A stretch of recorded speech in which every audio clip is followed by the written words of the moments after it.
그 품종이 무엇이냐에 따라서 각각 다르겠지만 언젠가 한번 주워들은 이야기로는 벽시 한 알이 약 2,700개의 나달을 맺는다고 하더라고요. 참 굉장하지 않습니까?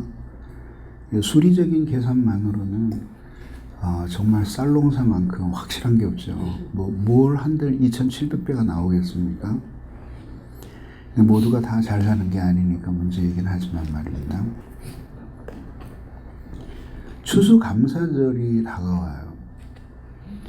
그래서 이 감사는 사실 우리가 잊지도 않은 찾아낼 수도 없는 감사의 내용을 어거지로 찾아내서 억지 춘향식으로 그러니까 감사하자 그런다고 해서 감사가 되는 것이 아니라고 생각합니다. 그러면 누가 하나님 앞에 정말 감사하는 삶을 살 수 있을까? 그게 바로 뭔가 뿌린 것이 있어야 되지 않겠어요? 오늘 성경에 보면은 예수님이 이제 당신의 마지막 때가 가까워오자 부쩍 자주 당신의 십자가의 죽음에 대해서 말씀하시는데 여기에 보니까 인자가 들려와야 하리라. 십자가에 하나님의 저주를 받고 못 박히실 고난을 예고한 것이죠. 그러면서 이제 하시는 말씀이 하늘에 밀이 떨어져 죽지 아니하며, 예수님이 많은 말씀을 남기셨지만 아멘 아멘을 내고서 내가 진실로 너희에게 말하노니 라고 이렇게 말씀하신 구절은 그렇게 많지 않아요.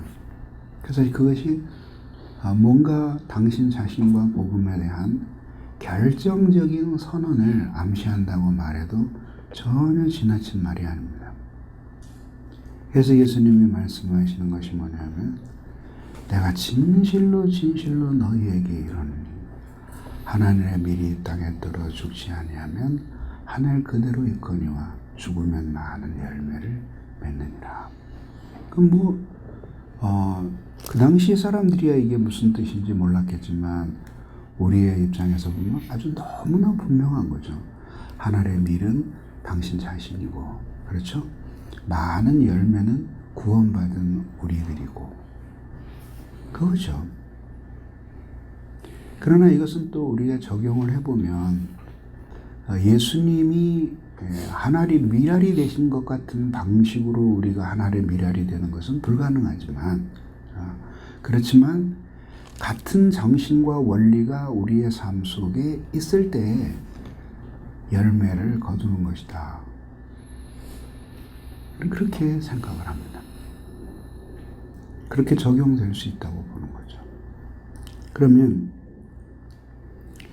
진실로 내게 이르노니 하늘의 밀알이 떨어져 죽지 아니하면 그대로 있고 죽으면 열매를 맺느니라. 사실 우리들이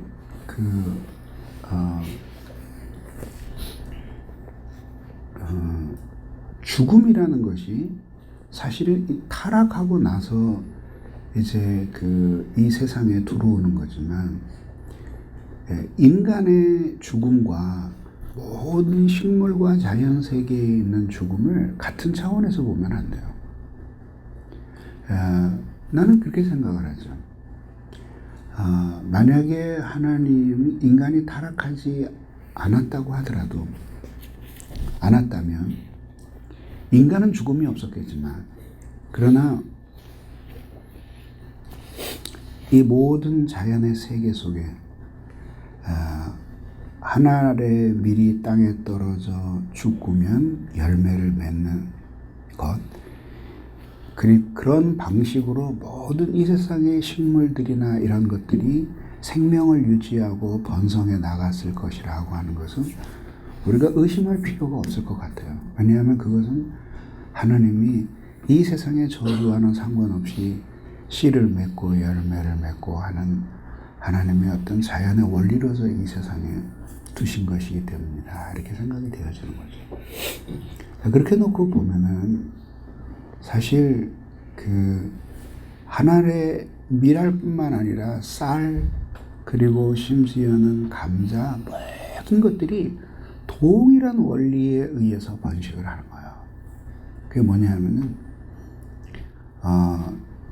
씨앗을 놓고 보면 거기에 배아가 있어요. 씨눈이라고도 하죠. 그 눈에서 모든 생명이 움트는 거예요. 예를 들자면 감자를 어떻게 심는지 아세요? 감자를 갖다가 칼로 툭툭툭툭 쳐서 자른 다음에 재에다가 버무려요. 재. 그러니까 그 나무를 태운 그 고운 재에다가 버무려요. 그리고 심어요. 심고 얼마쯤 있다가 아직 완전히 자라기 전에 한번 캐보세요.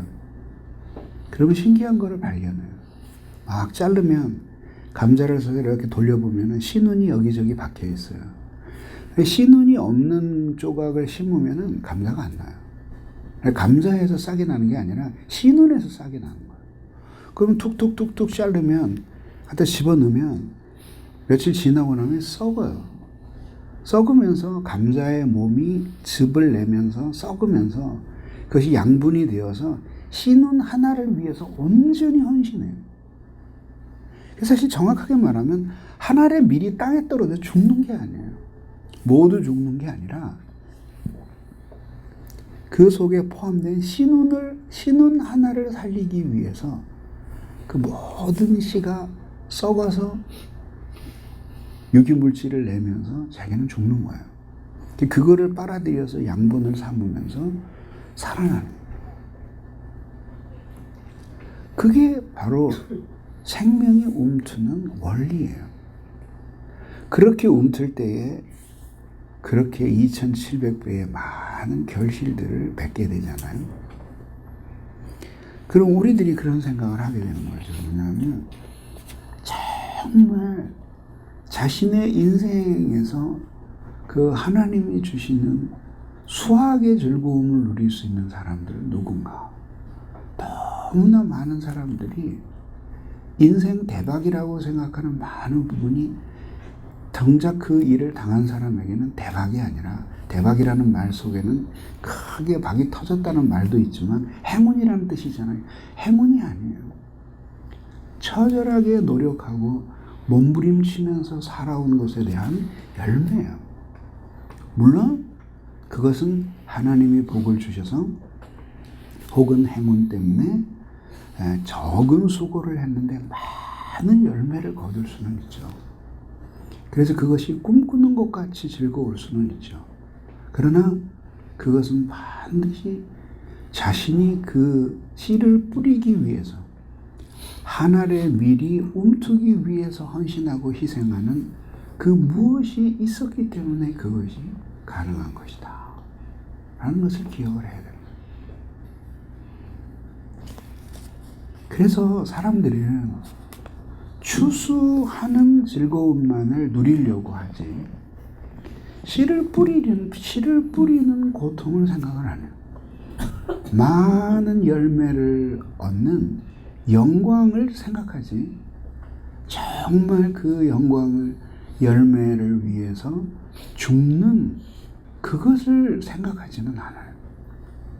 그런데 결국 그렇게 한 알의 밀이 땅에 떨어져 그 씨눈을 살리기 위해서 자신은 모두 죽는 자기 희생의 헌신이 있을 때에 추수에 깊은 감격이 있는 거죠. 더욱이 선교의 역사, 기독교 사역의 역사, 신앙의 역사에서는 이 말이 정말 훌륭한 거예요. 그래서 어떤 사람이 본래 태생은 그렇지 않은데 진중하고 인내심이 있고 너그럽고 침잠하고 모든 것을 견딜 수 있는 그 온유함이 있고 이럴 때 우리는 그에게 깊은 존경을 표해요. 이유가 뭐냐면 하루아침에 이루어진 것이 아니에요. 원래 타고난 성품이 뭐 그 사람과 내가 다르다라고 말하지만 성화에 게으른 사람들이 즐겨하는 변명이고 사실은 끊임없이 죽는 그런 자기 희생이 있었기 때문에 그런 열매를 맺은 건 아니에요. 학문의 세계도 마찬가지라고 생각해요. 외국에 있는 학자들이나 이런 사람들 공부하는 과정을 보면 우리의 상상을 뛰어넘어요.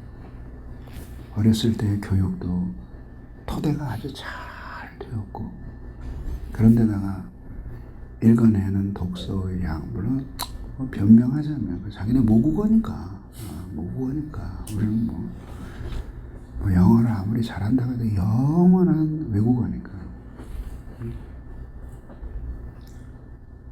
그런 엄청난 수고가 있기 때문에 다른 사람이 따라올 수 없는 학문의 세계에 근접하는 것이 아니겠는가 생각을 해요. 한 송이 국화꽃을 피우기 위해 봄부터 서쪽새는 그렇게 울었나 보다. 사람들이 활짝 핀 국화꽃은 그리워해도 서쪽새 우는 사연을 배우고 싶어 하지 않아. 왜냐하면 꽃이 활짝 폈을 때는 사람들이 사진도 찍고 신문에도 나고 사람들이 칭찬도 하지만 서쪽새가 울 때 그거 사람들이 관심을 갖는 사람이 없어요. 끊임없는 자기 죽음과 처절한 자기 헌신 속에서 몸부림칠 때 그것이 성공한다는 보장도 없고